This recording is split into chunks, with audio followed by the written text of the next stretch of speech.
नमस्कार प्रणाम। मैं आशुतोष पांडे। आई होप कि आप सभी लोग स्वस्थ होंगे और मस्त होंगे।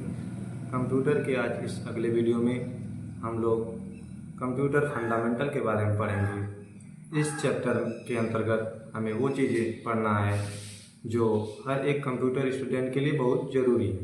जैसे कंप्यूटर क्या है, कितने प्रकार के होते हैं, माउस क्या है और इसके प्रकार, कंप्यूटर के इतिहास, कंप्यूटर की पीढ़ी, सीपीयू क्या होता है, कीबोर्ड क्या है, मॉनिटर क्या है इत्यादि।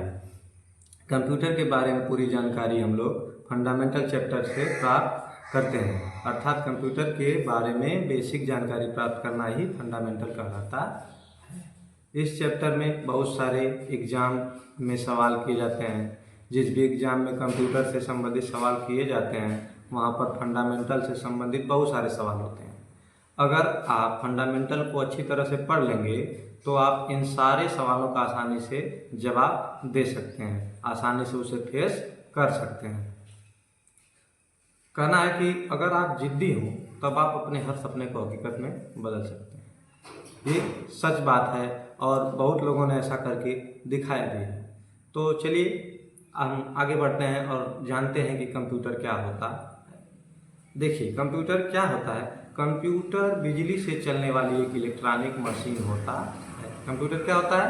कंप्यूटर बिजली से चलने वाली एक इलेक्ट्रॉनिक मशीन होता है जो कि कंप्यूटर के रूप में डेटा को ग्रहण करता है और सॉफ्टवेयर या प्रोग्राम के अनुसार उसे प्रोसेस करके हमें आउटपुट के रूप में प्रदर्शित करता है, अर्थात उसका रिजल्ट दिखाता है।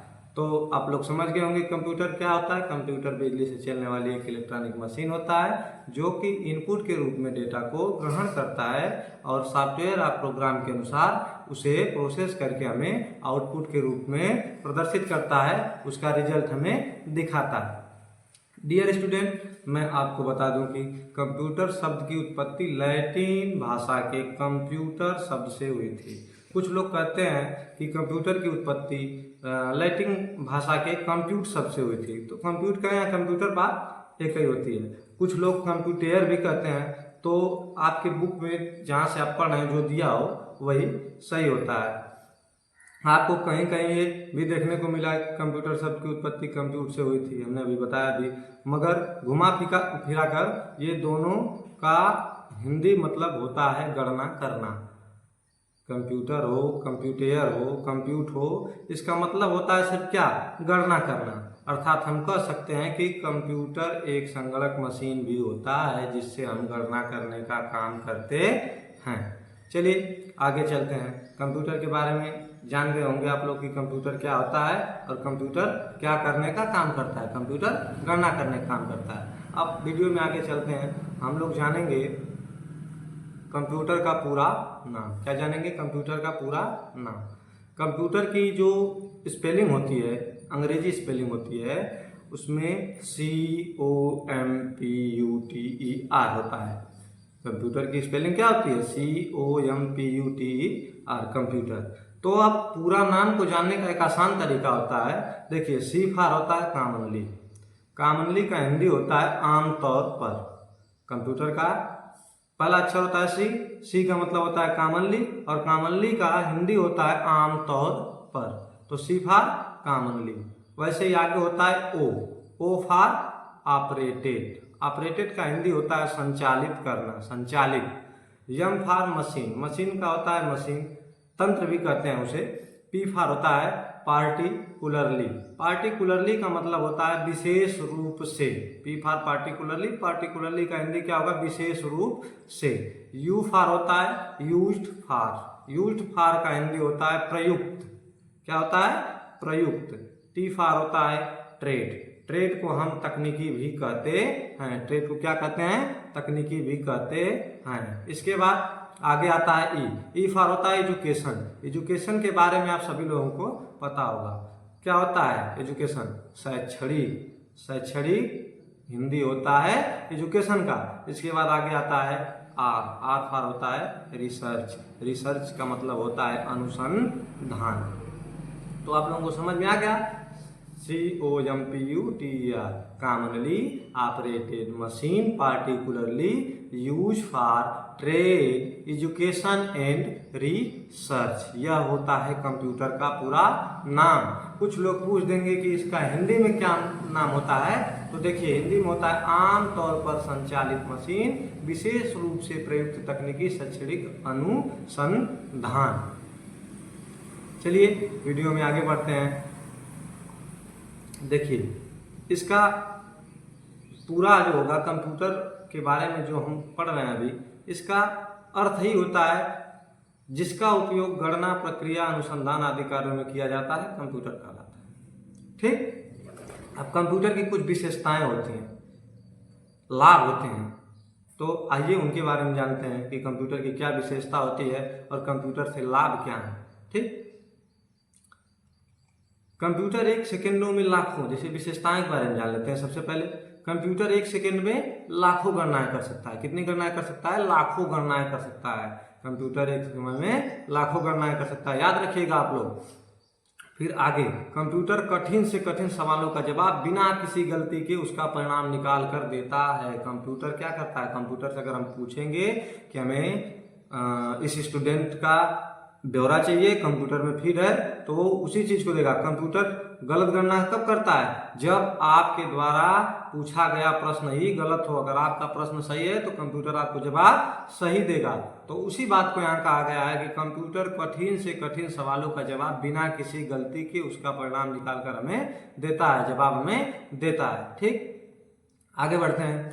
हम जितनी डाटा को चाहें उतना डाटा कंप्यूटर के अंदर रख सकते हैं। कंप्यूटर में एक स्टोरेज की जो व्यवस्था दे दी गई है कि हम जितना भी डाटा चाहें उतना डाटा कंप्यूटर में रख सकते हैं, आवश्यकता के अनुसार उसका प्रयोग भी कर सकते हैं। क्या हुआ कि हमने किसी डाटा को कंप्यूटर में रख लिया, इसके बाद हमें 2 दिन बाद उसकी आवश्यकता लगी तो हम उसका प्रयोग कंप्यूटर से निकाल करके कर सकते हैं। ठीक। अब देखिए, कंप्यूटर की सहायता से bank, post office, railway station, अस्पताल इत्यादि में पैसे का लेन देन भी किया जाता है। छोड़िए यहाँ की बातें छोड़िए, आपके गांव में आप जाएंगे देखेंगे जहाँ आधार से पैसा निकालने का काम होता है वहाँ भी कंप्यूटर का प्रयोग लोग करते हैं। तो उसी चीज़ को यहाँ कहा गया है कि हम कंप्यूटर की सहायता से bank, post office, railway station, अस्पताल इत्यादि में पैसे का लेन देन और इसके अलावा भी कुछ कार्य होते हैं जैसे डाटा एंट्री इत्यादि के लिए भी हम कंप्यूटर का प्रयोग करते हैं। ठीक। कंप्यूटर में बहुत ज़्यादा सिक्योरिटी दिया जाता है। कंप्यूटर में क्या दिया जाता है? बहुत ज़्यादा सिक्योरिटी दिया जाता है, जिसके जरिए हम अपने कंप्यूटर में पासवर्ड लगाकर सभी दस्तावेजों को सुरक्षित रख सकते हैं। समझ में आया? कंप्यूटर में क्या होता है? पासवर्ड प्रोटेक्टेड कंप्यूटर होता है, पासवर्ड हम लगा सकते हैं, नॉन पासवर्ड भी होता है। ऐसा नहीं है कि किसी कहीं जाए आप कंप्यूटर देखें उसमें पासवर्ड ना लगा हो तो आप लोग सोचे कि सर गलत बता रहे हैं, ऐसा है नहीं। कंप्यूटर में सिक्योरिटी दी गई होती है, वो आप पे डिपेंड करता है कि आप उसका प्रयोग कर रहे हैं कि नहीं कर रहे हैं। इसमें क्या दस्तावेजों को सुरक्षित रखा जा सकता है। आजकल कंप्यूटर का इस्तेमाल सुरक्षा के लिए भी किया जा रहा है। कंप्यूटर का इस्तेमाल कहाँ किया जा रहा है? सुरक्षा के लिए किया जा रहा है, जिससे कि किसी को भी ट्रैक किया जा सके। जैसे आप लोग देखे होंगे मोबाइल गुम हो जाता है तो क्या करते हैं लोग? ट्रैक करते हैं, पुलिस के पास जाते हैं, रिपोर्ट लिखाते हैं, तो साइबर वाला क्या करता है? उसे ट्रैक करता है कि फोन आपका कहाँ है। उसी चीज को यहाँ कहा जा रहा है कि कंप्यूटर का इस्तेमाल सुरक्षा के लिए भी किया जा रहा है, जिससे कि किसी को भी ट्रैक किया जा सकता है और ये भी पता लगाया जा सकता है कि कौन कहाँ पर क्या हमला कर रहा है। अब यहाँ हम लोग आर्म के सेक्टर में जा रहे हैं, सिक्योरिटी, देश की सुरक्षा के बारे में जानेंगे, पुलिस के प्रयोग, जो पुलिस कंप्यूटर प्रयोग करती है उसके बारे में जानेंगे। थोड़ा सा समझ लीजिए इसके बारे में। जैसे देखिए, पुलिस स्टेशन में आप जाएंगे तो ऑनलाइन FIR दर्ज होती है घर से, पता है आप लोग। आर्मी के सेक्टर में चले जाइए। ठीक, जैसे किसी तरह का सैटेलाइट को ले लेते हैं, सैटेलाइट में भी ये सिस्टम दिया गया है कि जब कोई आक्रमण करता है, हमला करता है तो कंप्यूटर लगा होता है, वो पहले से जान लेता है कि मिसाइल हमारे देश में आ रही है, तो उससे बचने का काम किया जाता है। तो इस प्रकार से सुरक्षा के क्षेत्र में भी कंप्यूटर का प्रयोग किया जा रहा है। देखिए, आजकल मनोरंजन या पढ़ाई के लिए भी कंप्यूटर का इस्तेमाल किया जाता है। गेम जो आप लोग बहुत ज़्यादा पसंद करते हैं, बच्चे जो छोटे बच्चे होते हैं देखते हैं, मोटू पतलू हुआ, कुछ ऐसे कॉमेडी सीरियल्स हुए जिसको देखने का काम भी कंप्यूटर से किया जाता है। और एक PUBG, फ्री फायर, ये गेम्स हैं जो बच्चे बहुत ज़्यादा लाइक कर रहे हैं और बहुत ज़्यादा कंप्यूटर से इसे खेला जाता है, आप लोग जानते हैं, तो बहुत ज़्यादा खेलने का भी काम कर रहे हैं। तो उसी चीज़ का रहा है कि आजकल मनोरंजन या पढ़ाई के लिए भी कंप्यूटर का इस्तेमाल किया जा रहा है, खेलकूद में कंप्यूटर का प्रयोग किया जा रहा है। कंप्यूटर के होने से व्यापारिक गतिविधि या व्यापारियों को कह सकते हैं कि काफ़ी फायदा हो गया है। वो एक ही स्थान से सारे कामों को मैनेज कर लेते हैं, देख रेख कर लेते हैं, लेन देन कर लेते हैं। तो व्यापारिक क्षेत्र में भी कंप्यूटर की वजह से एक क्रांति सी आ गई है। जो काम 3 दिन में होता था वो काम 1 दिन 1 घंटे में हो जा रहा है। ठीक, सरकारी दफ्तरों में भी कंप्यूटर का इस्तेमाल बहुत ज़्यादा मात्रा में किया जा रहा है। सरकारी दफ्तर में भी कंप्यूटर का इस्तेमाल बहुत ज़्यादा मात्रा में किया जा रहा है। रेलवे या वायुयान जैसे जगहों पर भी कंप्यूटर का इस्तेमाल किया जाता है। इसके साथ वैज्ञानिक लोग नए नए खोज या शोध करने के लिए भी कंप्यूटर का इस्तेमाल करते हैं और आप अनुभव भी लगा सकते हैं। आइए चलते हैं आगे, कंप्यूटर के विकास के इतिहास के बारे में हम लोग थोड़ा सा जान लेते हैं। देखिए, अगर बात आती है कंप्यूटर विकास के इतिहास की, तो इसका मतलब यही है कि कंप्यूटर का विकास कैसे हुआ, शुरुआत में इस पर किस तरह से काम किया गया और फाइनली किस तरह का कंप्यूटर लॉन्च किया गया। पहले के ज़माने में किस तरह का कंप्यूटर रहा करता था और कैसे कैसे इसे डेवलप किया गया है और इसमें नई नई तकनीकियों को जोड़ा गया है। तो सबसे पहले जानेंगे पहला यंत्र जो आया था उसके बारे में। देखिए, सबसे पहले एबकस नामक एक यंत्र आया था जो कि ली काई चेन, जो चीन के वैज्ञानिक थे। कहाँ के थे? चीन के वैज्ञानिक थे। ली काई चेन द्वारा 16वीं शताब्दी में बनाया गया था। कब बनाया गया था?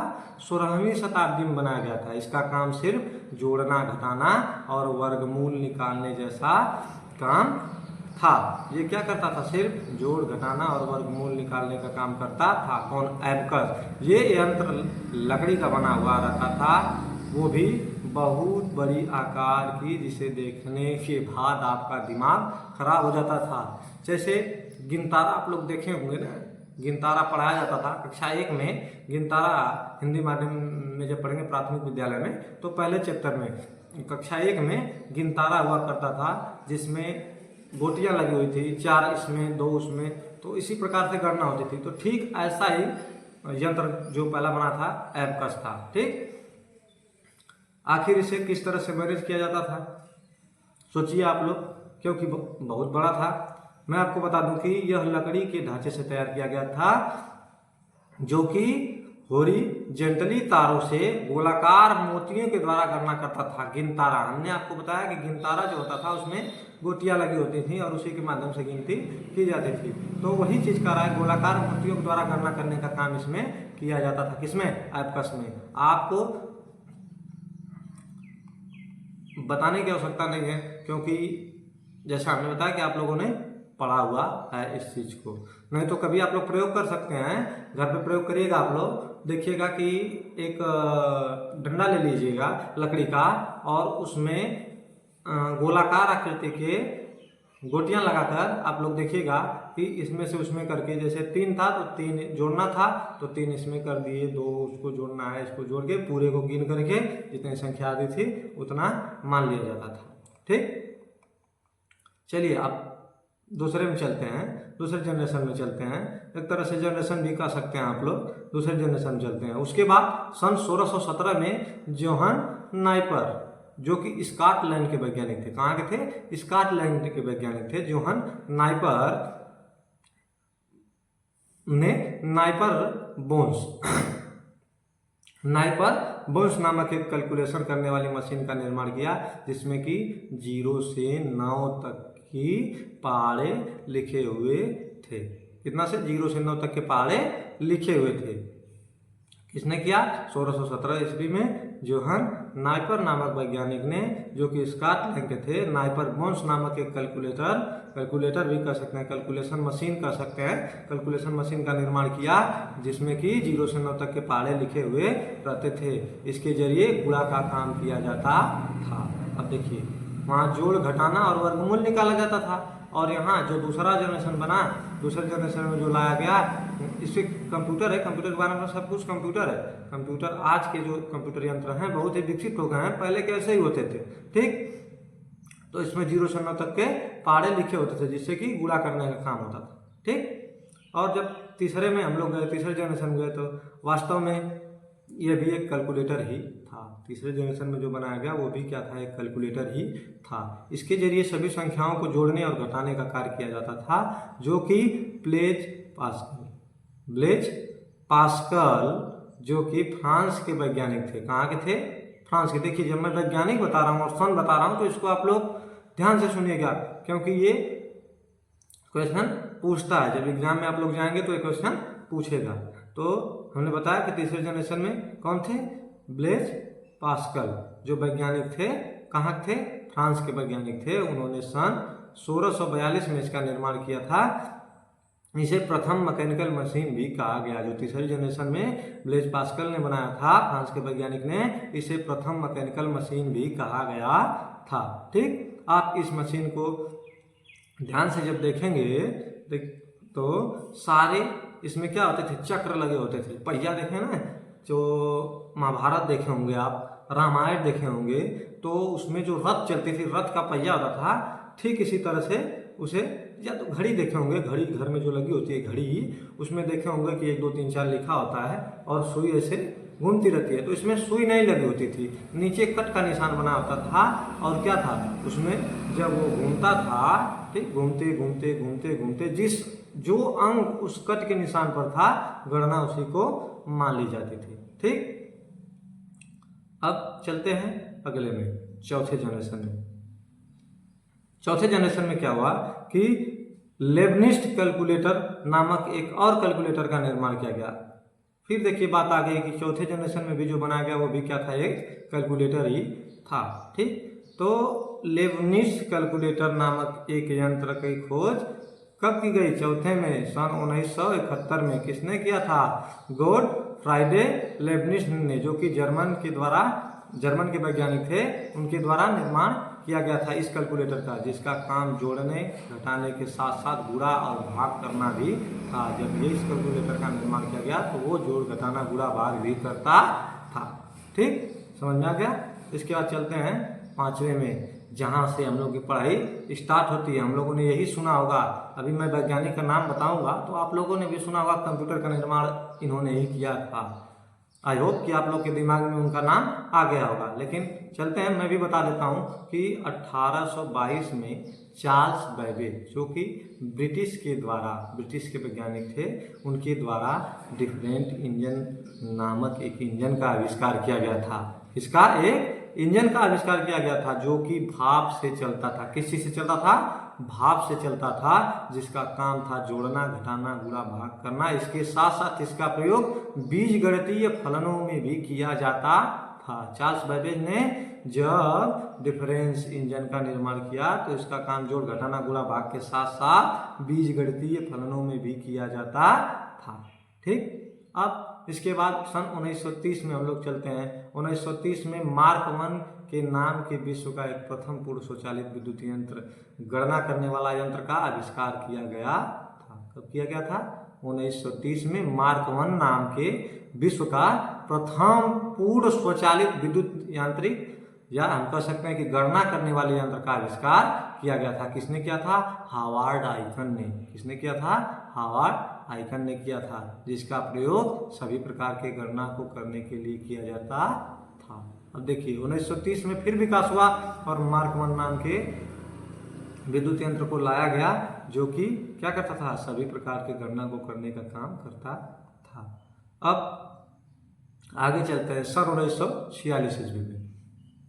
सन 1946 ईस्वी में अब देखिए इसमें इनियाक नामक एक पूर्ण इलेक्ट्रॉनिक डिजिटल कंप्यूटर का आविष्कार किया गया था। उधर तो कैलकुलेटर थे, मशीन थे। अब देखिए सन 1946 में जब हम लोग आए तो उस समय क्या हुआ कि इनियाक इलेक्ट्रॉनिक न्यूमेरिकल इंटीग्रेटर कंप्यूटर का निर्माण किया गया था। किस चीज का? कंप्यूटर का निर्माण किया गया था, जो कि पूर्णतः इलेक्ट्रॉनिक डिजिटल कंप्यूटर था।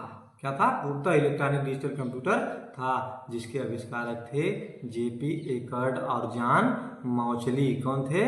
जॉन मौचली। जेपी एकर्ड और जॉन मौचली, इनके सहयोग से इसको बनाया गया था। इसको मुख्य रूप से अमेरिकी सेना के लिए द्वितीय विश्व युद्ध में बनाया। नोटेड पॉइंट देखिए, कब बनाया गया था? इसको मुख्य रूप से अमेरिकी सेना के लिए द्वितीय विश्व युद्ध के दौरान बनाया गया था। ठीक, जिसका उपयोग द्वितीय विश्व युद्ध में ही किया गया था, जिसमें ये कंप्यूटर सभी सैनिकों के लिए काफी मददगार भी साबित हुआ था। तो समझ गए होंगे। ENIAC, ENIAC का फुल फॉर्म पूछेगा एग्जाम में। इलेक्ट्रॉनिक न्यूमेरिकल इंटीग्रेटेड कंप्यूटर कब आया था? 1946 में आया था। पूर्णतः इलेक्ट्रॉनिक डिजिटल कंप्यूटर था। JP एकर्ड और जॉन मौचली के सहयोग से इसे बनाया गया था। ठीक है, अब चलिए आगे चलते हैं। अब फिर 3 साल बाद सन 1949 में EDSAC नामक प्रोग्राम संग्रहित डिजिटल कंप्यूटर का आविष्कार किया गया था। इसका EDSAC नामक पहला प्रोग्राम संग्रहित डिजिटल कंप्यूटर का आविष्कार किया गया था, जिसको किसके द्वारा बनाया गया था? मॉरिस बिकल्स के द्वारा बनाया गया था। किसके द्वारा? मॉरिस बिकल्स के द्वारा बनाया गया था सन 1949 में। अब देखिए यहाँ भी 2 क्वेश्चन, कब बनाया गया था? सन 1949 में। और इसका फुल फॉर्म, EDSAC का फुल फॉर्म होता है electronic delay storage automatic calculator. क्या होता है? Electronic delay storage automatic calculator.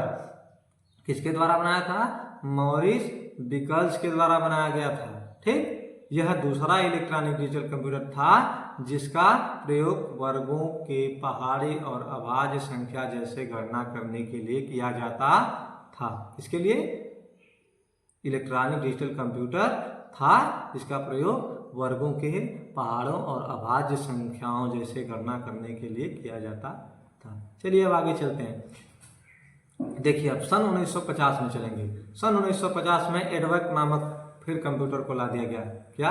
EDVAC, electronic discrete variable automatic calculator को लाया गया। ठीक, कैलकुलेटर हम बार बार कर रहे हैं तो आप लोग सोचेंगे सर कंप्यूटर नहीं करें, कैलकुलेटर जो गणना करता है वही क्या कंप्यूटर है। तो कैलकुलेशन से क्या होता है? गणना करने का काम होता है। ठीक, तो इसे हम कंप्यूटर कह सकते हैं। अब देखिए इसको किसने बनाया था? जोहान वान न्यूमैन ने बनाया था। जोहान वान न्यूमैन के द्वारा बनाया गया था, जिसका प्रयोग गणना करने के लिए किया जाता था। अब देखिए सन 1950 में कौन था? EDVAC कंप्यूटर था। किसने बनाया था? जोहान वान न्यूमैन ने बनाया था। ठीक, अब उसके बाद सन 1951 में, 1 साल बाद ही फिर विकास हुआ कंप्यूटर का, और सन 1951 में UNIVAC, universal automatic computer, universal automatic computer नामक एक सामान्य उद्देश्य के लिए इसे बनाया गया। कंप्यूटर को बनाया गया, क्या नाम था? यूनिवाक था। 1951 में बनाया गया था और इसका प्रयोग सामान्य उद्देश्य के लिए किया जाता था। ठीक, यह प्रथम इलेक्ट्रॉनिक कंप्यूटर था जिसे J. प्रेस्पर एकर्ड और जॉन मौचली के द्वारा बनाया गया था। किसके द्वारा? J. प्रेस्पर एकर्ड और जॉन मौचली दोनों ने मिलकर के इसे बनाया था। यह कंप्यूटर सांख्यिकी और शाब्दिक दोनों डेटा को संसाधित करता था। जब हम सन 1951 में गए तो इसमें शाब्दिक गणना, जोड़ घटाना गुणा भाग के अलावा शाब्दिक गणना, जैसे हम गूगल पे सर्च करते हैं महात्मा गांधी कौन थे? महात्मा गांधी जी कौन थे? सुभाष चंद्र बोस जी कौन थे? ठीक, कंप्यूटर क्या है? कंप्यूटर की परिभाषा क्या है? कंप्यूटर कब आया था? ये सब सर्च करते हैं तो ये शाब्दिक गणना हुई। ठीक, और 1 गुणे 2, 2 गुणे 3, 3 गुणे 4, ये क्या हुई? सांख्यिकी गणना हुई। ठीक, तो आप लोग समझे सांख्यिकी गणना के साथ साथ शाब्दिक गणना भी करता था। ठीक, अब आगे चलते हैं। अब इसके बाद जो भी आए तो शाब्दिक और आर्थिक गणना दोनों करते थे। ठीक, तो ये 1951 तक आप लोग हार से पहले हार मत मानो और जीत से पहले जीत। मेहनत करो, मेहनत से पढ़ो, सफलता अपने आप कदम को चूमेगी। तो इसी के साथ ये क्लास खत्म होता है। जय हिंद, जय भारत।